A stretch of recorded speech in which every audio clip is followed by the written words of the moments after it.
E aí, meu amigo? Beleza? Fala, Nilson. Boa tarde. Tranquilo? Terceira live já. Terceira live, agora vamos dar quarta live? Quarta, né? Segundo episódio do projeto para desenvolver um produto, desenvolver uma empresa, né? É, tá virando um trabalho isso aqui já, né? Aí sim,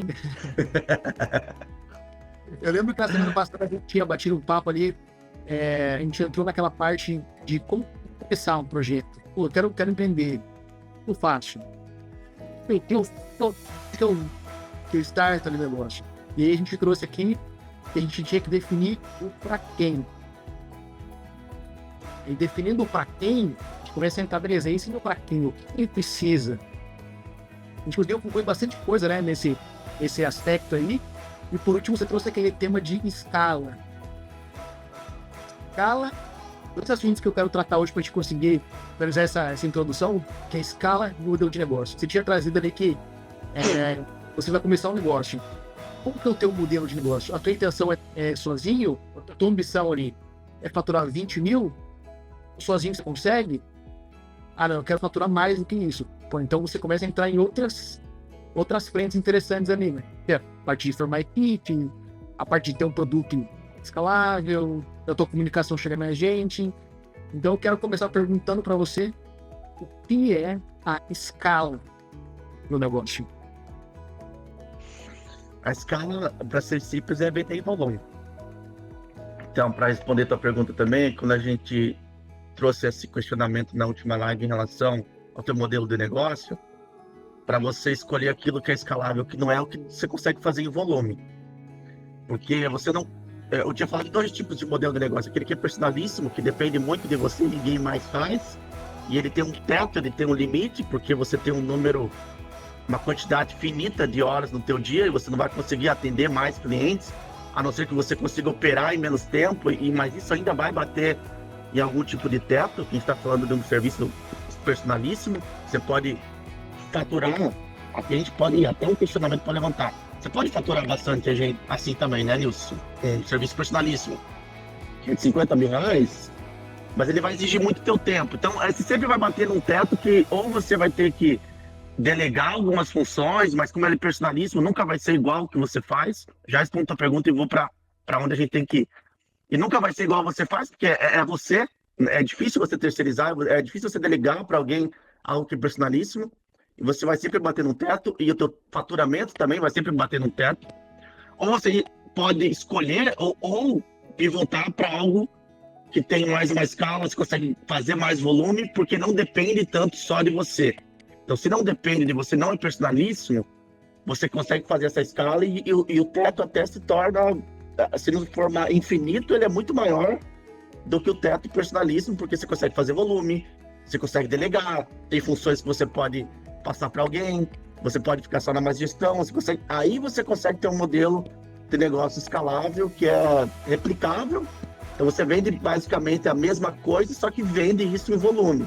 É por isso que você consegue escalar uma Coca-Cola de 2 litros. É a mesma forma da Coca-Cola, ela não depende de ninguém, ela consegue delegar processos de fabricação ao redor do mundo inteiro e ela consegue vender em escala. Então, eu sempre vou adiante da tua pergunta, eu não lembro mais se eu respondi, mas creio que a gente conseguiu pelo menos abrir essa questão da escala. Essa é basicamente a diferença do que é uma coisa de escala, né? Você até pontuou legal ali. Que você consegue faturar bastante personalíssimo. É o caso do dentista, o cirurgião plástico ali, tem esses exemplos ali, depende só dele, mas ele tem um teto. Ele consegue subir o preço, subir ali o valor dele. Só que até isso tem um teto. Porque chega um ponto que aí é absurdo. Então ele não vai bater o absurdo. Mas ele não consegue faturar mais do que isso, porque ele se limita às horas do dia. Então, realmente, pode faturar muito, esse cara ganha bem, mas ele tem um teto. Agora, para ele escalar, ele depende de mais coisa, né? E ele é muito complicado ele escalar com esse produto, porque depende muito dele, né? Você contou legal isso aí. Um exemplo clássico é de um cantor de show. Ele consegue fazer vários shows num dia? Até consegue. Ele não consegue fazer shows ao mesmo tempo. Depende muito dele ir lá cantar e fazer. Ele pode ver, eu nunca vi um show, pode até acontecer em épocas de temporada, o cantor fazer mais de um show por dia. Geralmente ele faz um show por dia, que é o que ele consegue entregar, e esse é um serviço personalíssimo. Ninguém vai cantar por ele. Não tem vários cantores que replicam ou alguém que compra para ver alguém que é parecido com ele. Não, ele quer ver ele. Então ele pode faturar muito. Eu só vou explorar nisso porque daí a gente faz um antagônico, o contrário, para depois falar do que é. Mas como depende muito dele, ele não vai conseguir fazer isso em escala. Lembra que eu queria dizer, ele pode até cobrar mais caro, cobrar show $500 mil, $1 milhão, $1,5 milhão, que é o que eu disse, que você pode não estar preso àquele faturamento de 20 mil, você pode fazer, mas você não consegue fazer bilhões, talvez desse jeito, talvez tenha que ter um modelo de negócio um pouco mais, assim, a gente fala do jeito muito também aberto aqui, né, Nilson? Não dá para cravar isso ou é aquilo, existe os pontos fora da curva também, mas qual cantor hoje que cobra $1 milhão por show? Talvez seja uma fatia muito pequena. Eu já ouvi os grandes rappers contratarem por $500 mil, e são os tops dos tops que mais cobram caro, isso nos Estados Unidos. Então ainda tem um teto. Mas você vai falar de um iPhone, um produto em escala, que também é um produto em escala, $500 mil para ele deve fazer talvez numa tarde, talvez em algum canto, em algum dia, ao redor do mundo, 1 hora, talvez, né? Em um lançamento, talvez eles façam mais do que... Você vê o poder da escala do negócio. Sim.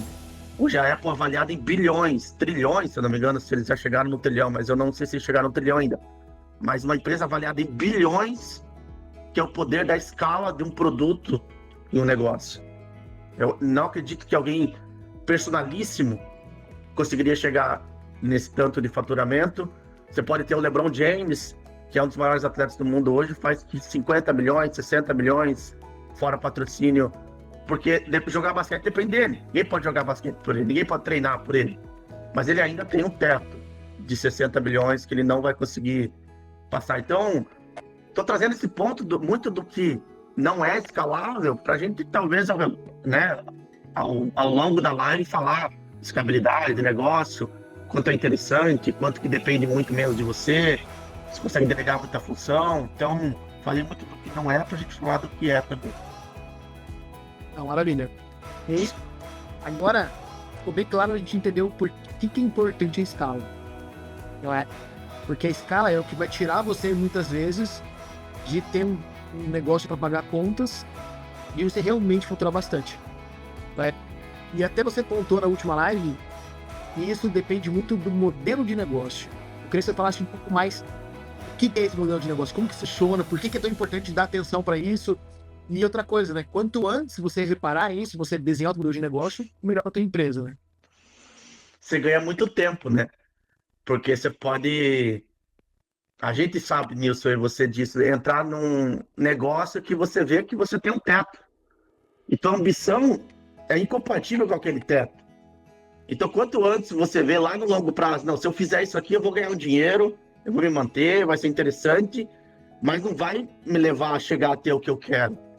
Então, você ganha muito tempo. Ao invés de você fazer isso por uns 2, 3 anos e lá na frente, tô num negócio que só depende de mim, não consigo sair, não me planejei, não sei como faturar mais.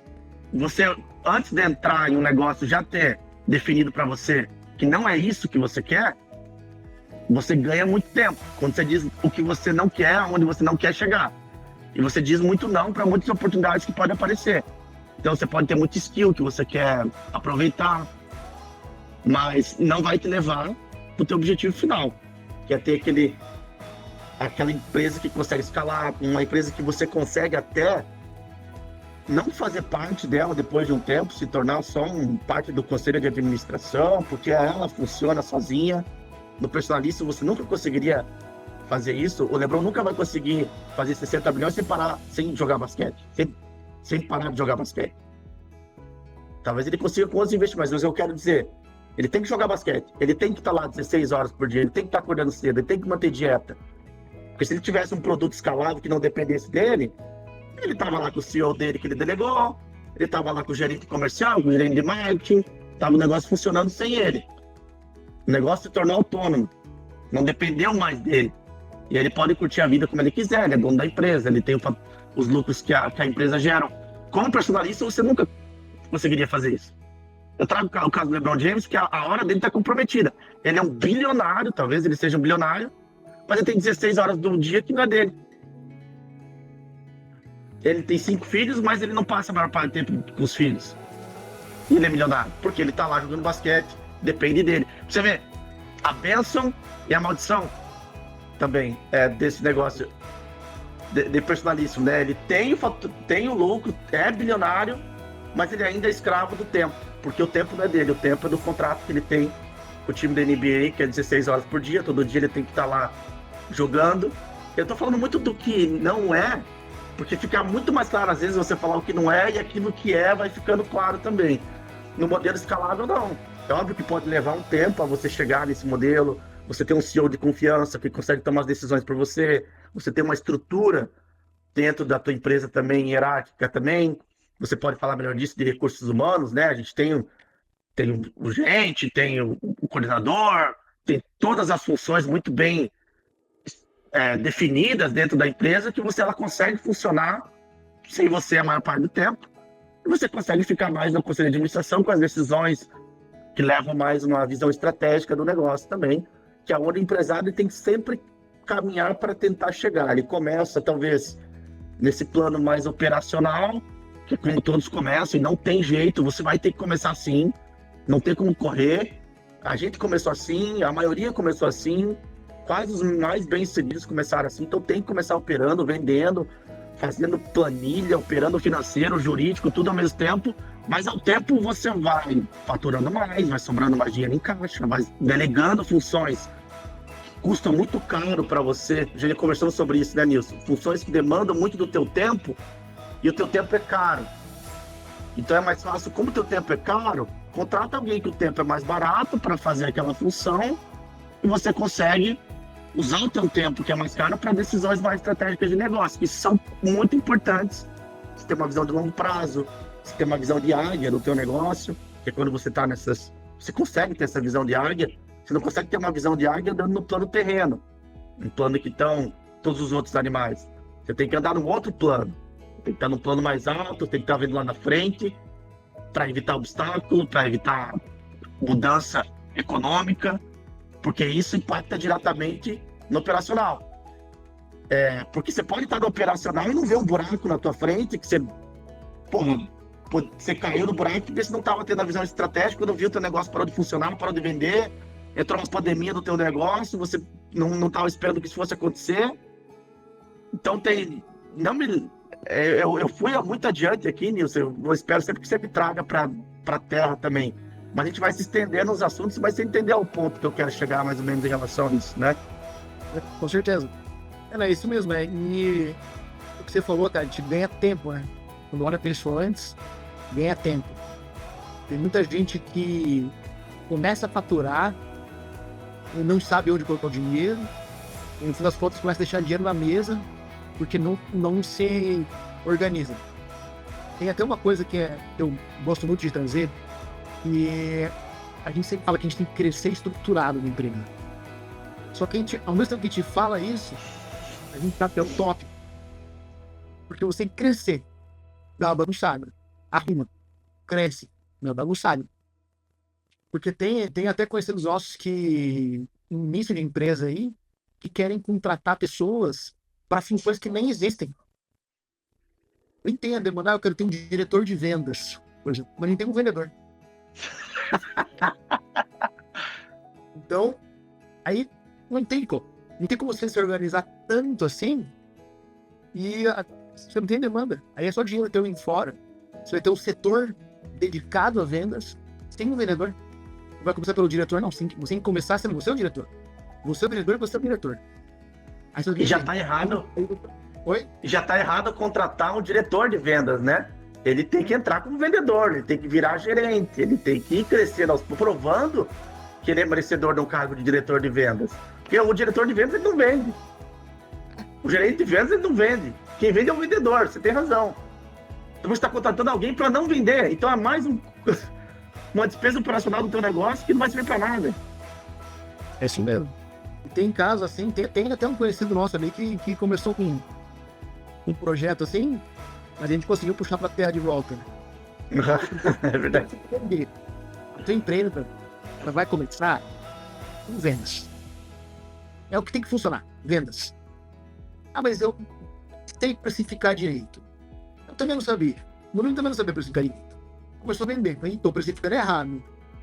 Ajusta o preço. Aí você vai vender. Vai vender. Aí vai entrar dinheiro. Aí virou caos. Aí você fala, beleza, agora eu tenho que arrumar minha casa aqui. O que eu preciso? Preciso de um vendedor? Preciso de um financeiro? Eu preciso de um estagiário? Eu preciso de alguém que marque reunião para mim? O que eu vou fazer? Beleza. Nessa contratação, e algo que eu também trouxe já um vídeo aqui anterior, você tem que fazer a contratação da sua empresa porque ela define muito a cultura do teu negócio. Não delega a contratação para um terceiro, porque ele pode trazer uma cultura que pode funcionar para a tua empresa, mas ela não pode ser sustentável ao longo do tempo. Então, não faça. Eu já vou falar outro ponto que eu quero dizer antes disso. Seja você o que contrata, para você definir a cultura que você quer e que seja a tua cultura que você quer impor, seja ela qual for, seja tá sempre no horário, disciplina, entrega mais do que o necessário. Você pode estabelecer essas culturas, o que é permitido, e Nilson pode falar melhor do que eu, o que é permitido, o que não é permitido, o que é tolerado, o que não é tolerado. Você tem que definir. Não deixe alguém definir isso por você. Não delegue essa função de definir alguém para a cultura, porque daí você fica refém desse alguém e ele pode sair da empresa. Se a cultura for boa, ele leva a cultura boa embora. Se ele for uma cultura ruim que ele estabeleceu, a tua equipe já está intoxicada, já está doente com aquela cultura. Você não vai conseguir trocar a cultura, você vai ter que demitir todo mundo, e essa não é uma opção, demitir a tua equipe inteira. Então, assim, parece simples e parece algo, tudo certo, mas é um erro muito fatal para a tua empresa você fazer isso. E eu quero dizer ali, voltando, a gente estava conversando, delega funções que você está demandando de você. Não inventa uma demanda que não existe, que é igual que você trouxe. Se a parte de venda está tirando o teu tempo de ter uma visão estratégica do negócio, ou olhar para algum canto que está precisando olhar mais, contrata talvez alguém para fazer essa parte de vendas para você então. Não inventa funções que não precisam. Não cria uma função para criar uma demanda. Já tem a demanda. Se não tem a demanda, não contrata. É muito simples. Você vai economizar. É muito simples, né? Eu não tenho a demanda, não contrato. Surgiu a demanda, ela vai exigir um pouco mais de quem está internamente, fazer mais, mas isso é cultura. Precisamos entregar mais 3 meses porque não tem ninguém para fazer, até a gente achar alguém para fazer isso aqui que a gente está precisando, e a gente contrata, porque daí tem uma demanda. Mas se não tem demanda, não inventa demanda. Isso é despesa operacional do teu negócio, e uma empresa saudável, ela é muito melhor do que uma empresa endividada. Isso não é segredo de ninguém também.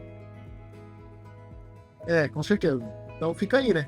Contratação, pintura. A parte da cultura empresarial, eu acho que a gente vai render ali uma live só sobre cultura. Mas realmente, nessa questão aí das a gente chama de subculturas, né? Quando a tua empresa vive uma coisa que não é o que você quer. Você tem uma cultura, você deixou escapar de alguma forma, a tua empresa vive outra coisa. São as subculturas, né? Isso aí, cara. Isso eu quero ouvir tua opinião uma hora. Tem muito da minha opinião, mas eu quero ouvir a tua opinião uma hora em relação a isso. Pode ser uma próxima live, a gente pode entrar talvez nesse assunto. E também os assuntos vão surgindo dentro de uma live, a gente vai levando para a próxima também.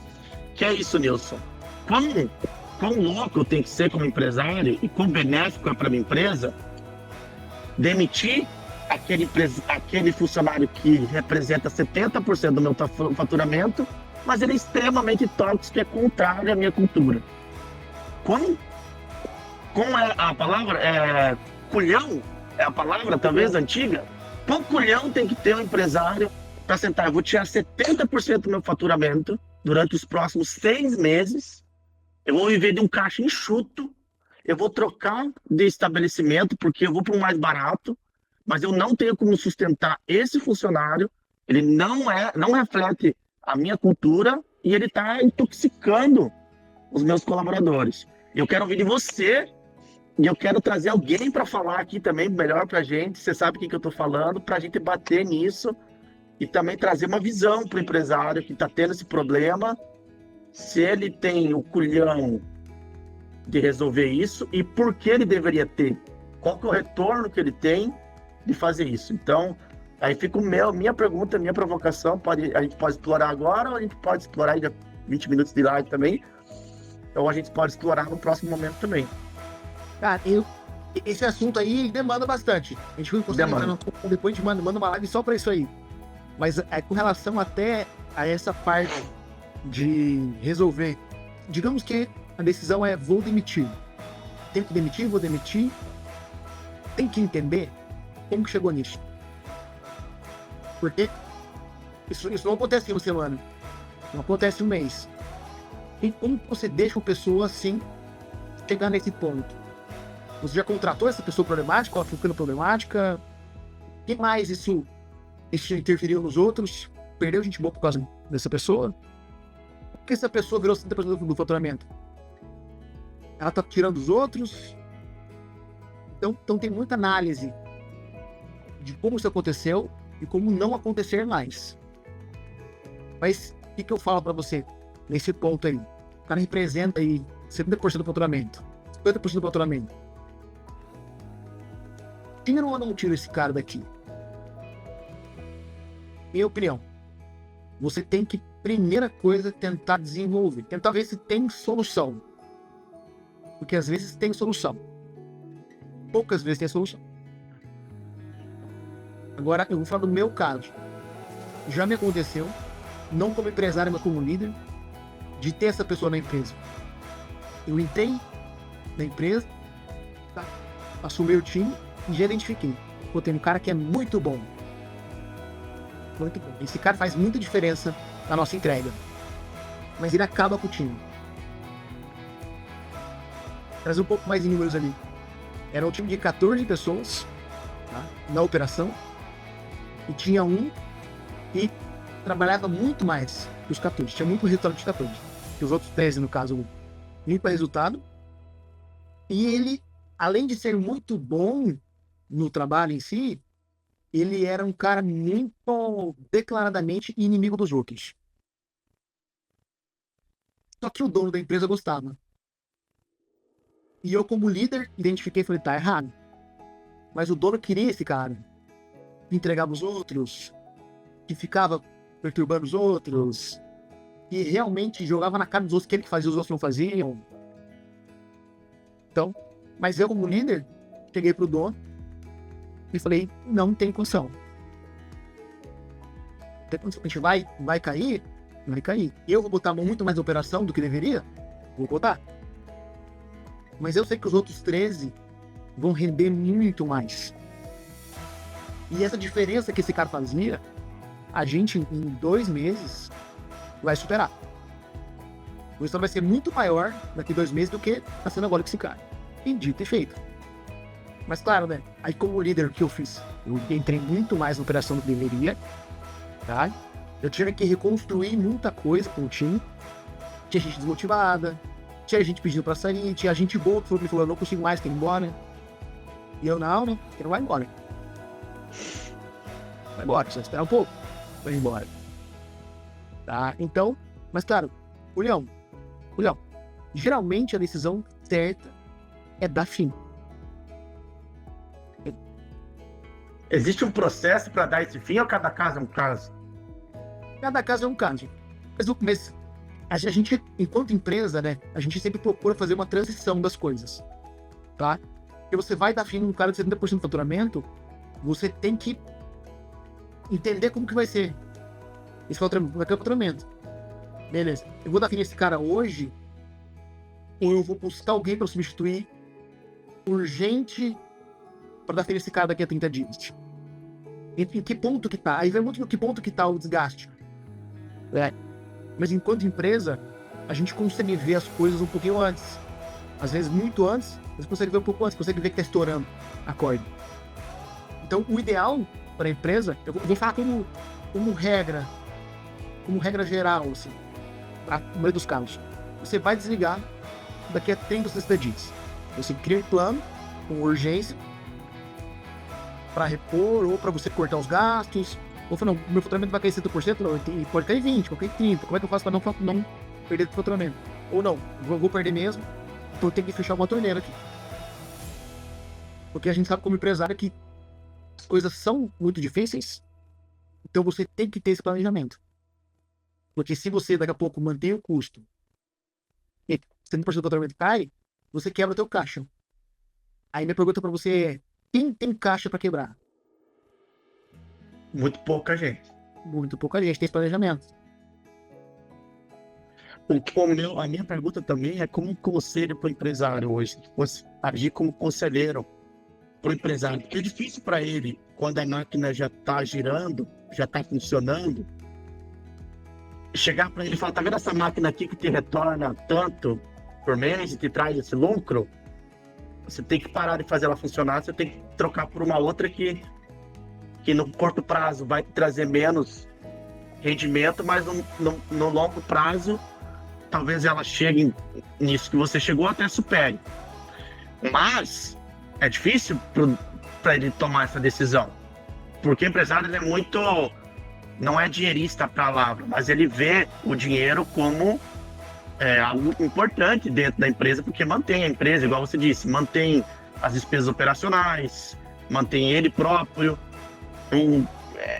Que conselho, como que a gente trata isso hoje com o empresário, assim? Fala, cara, você tem que fazer isso, você tem que fazer por isso, por isso, por isso, porque no longo prazo isso vai ser melhor para você, vai ser melhor para tua empresa.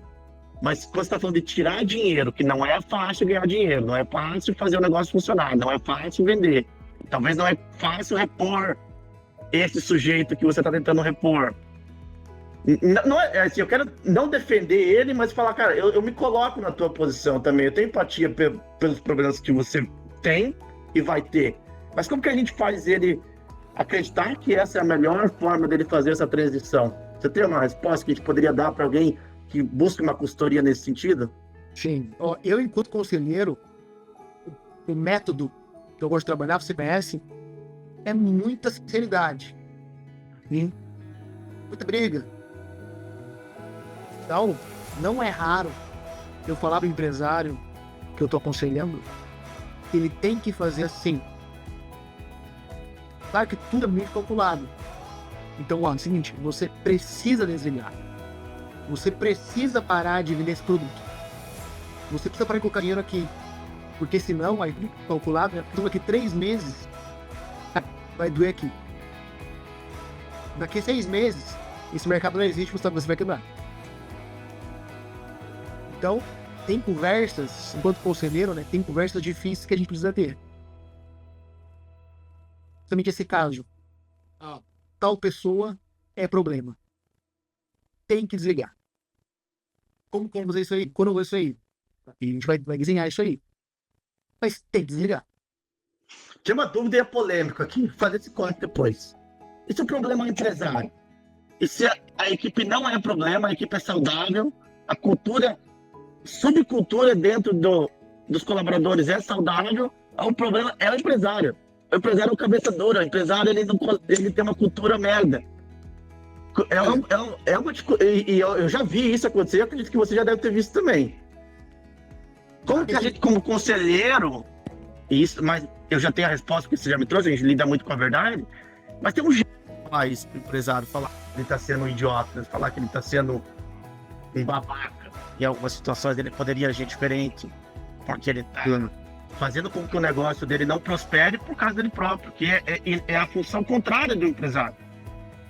Ele está lá para tirar o obstáculo para fazer que o negócio prospere.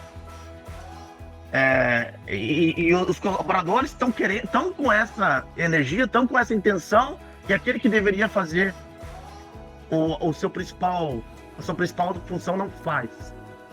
Eu queria ouvir de você. Como que a gente trata como conselheiro para falar para ele, cara, você está sendo um idiota? Vamos lá. Já me aconteceu algumas vezes isso. Algumas vezes, mais de duas vezes aconteceu. De pegar uma empresa assim. E qual é o ponto? Primeira coisa, a gente tem que trazer consciência. Tá? Uma coisa muito positiva. quando contratam a gente para fazer isso, para aconselhar, para fazer uma gestão de pessoas, de contratar para isso, a gente entende que o empresário tem um nível de consciência. E ele entende que tem alguma dor. Então ele está buscando. Aí eu acho que meu problema é aqui, é aqui. Então a gente faz uma leitura no emprego e não é raro. Fala, cara, teu produto é bom, teu preço é bom, teu time é bom, teus líderes são ótimos, mas você não deve trabalhar. Pra você quer micro comandar tudo. Então, claro, eu evito falar você é burro. Eu fui muito forte aqui, mas mas é o que a gente quer falar. Isso, então, isso eu evito falar. Acontece de falar.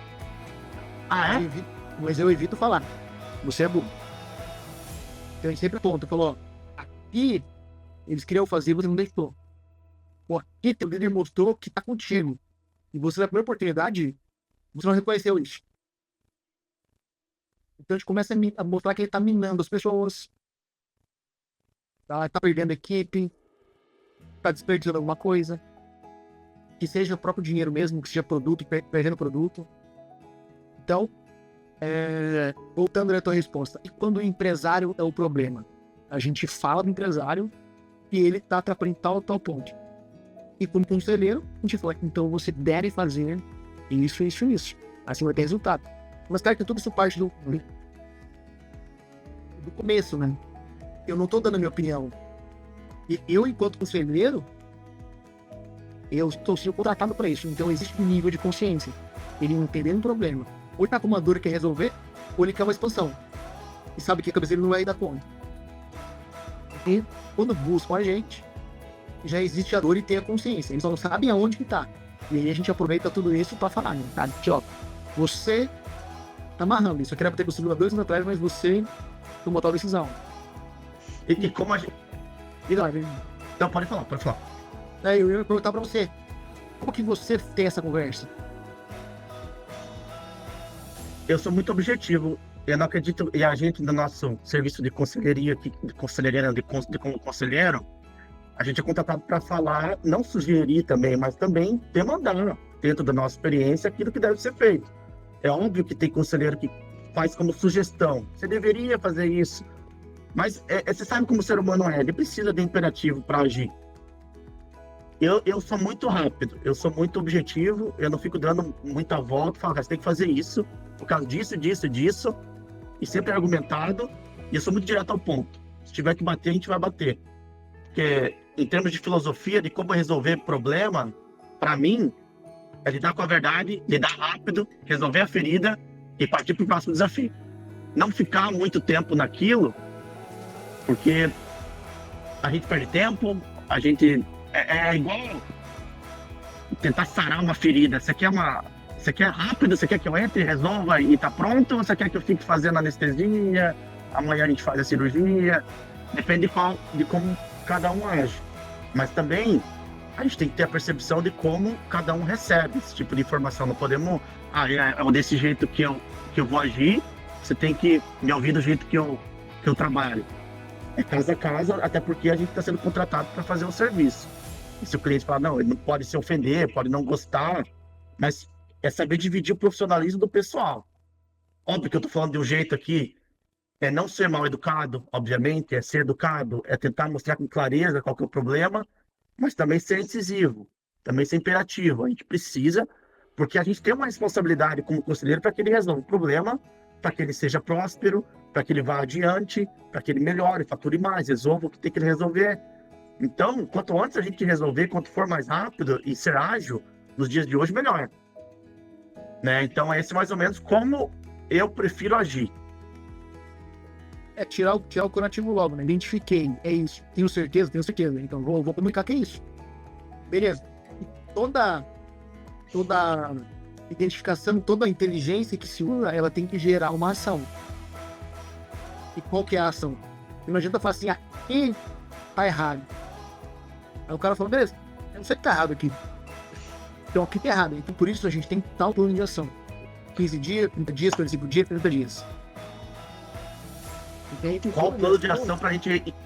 A gente identificou o problema, Você tá identificado? Tá claro para você que esse é o problema? Tá claro. Tá, como que a gente resolve?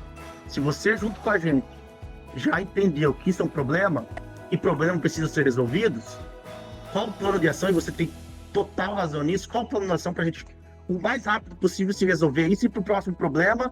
E problema, e resolvendo até que a gente resolveu a maior parte dos principais problemas e tá fazendo a empresa ir mais rápido do que ela iria dentro dessa consultoria resolvendo os problemas. Então, eu concordo com você. Identificação do problema, estamos de acordo que esse é um problema, identificamos qual o plano de ação para resolver o problema e o feedback dessa resolução de problema, porque o problema não é resolvido de uma noite para o dia, talvez não é resolvido numa semana, não é resolvido num mês. É constantemente revisitar o problema e ver que ele está sendo resolvido, está melhorando, a cada dia ele está sendo resolvido. A nossa solução é o que a gente identificou lá atrás, tratando o problema, a gente está vendo que talvez tenha que ter uma outra solução. Esse é um ponto também. Então, legal. Eu acho que dá pra gente começar aí na próxima semana fazer uma live falando muito sobre plano de ação também, como identificar tanto um plano de ação para você começar a vender e para você talvez remediar alguma coisa. Dá pra gente puxar esse tema semana que vem? Com certeza. Mãos à obra, sujar as mãos e falar e executar. Maravilha. Então é isso aí, Murilo. Obrigado por mais uma conversa aí. Mais uma live. Amanhã, sexta-feira. Tá lá 3 lives semanais essa semana. Semana que vem tem mais. Terça, quarta e quinta, 15 para as 4 da tarde. Estaremos por aí. A gente podia fazer uma chamada aqui. Eu posso depois. Então, quinta-feira que vem, você que é seguidor do meu canal, é o canal do Nilson aqui, a gente faz uma live em conjunto, todas terças, quartas e quintas-feiras. Só que quinta-feira é um dia especial. A gente tem uma série que a gente está indo para o 3º episódio já. E as duas, tem uma que já está disponibilizada tanto no meu canal quanto no do Nilson, como vídeo. A segunda tá vindo para você, que é para forçar você vir na live, também dar a tua opinião e falar aqui pra gente ouvir também o que você tem a falar, qual é o teu posicionamento, se é contrário, se é a favor, se discorda, se concorda. Mas também disponibiliza para você depois aqui ver com calma, ver vezes 2, 3 vezes, seja a forma que você quiser ver. Então não perca, a gente gostaria muito que você participasse, se você não puder a gente entende. E a gente vai estar aqui independente de você estar aqui ou não. Isso aí. Valeu, Murilo. Um abraço. Até.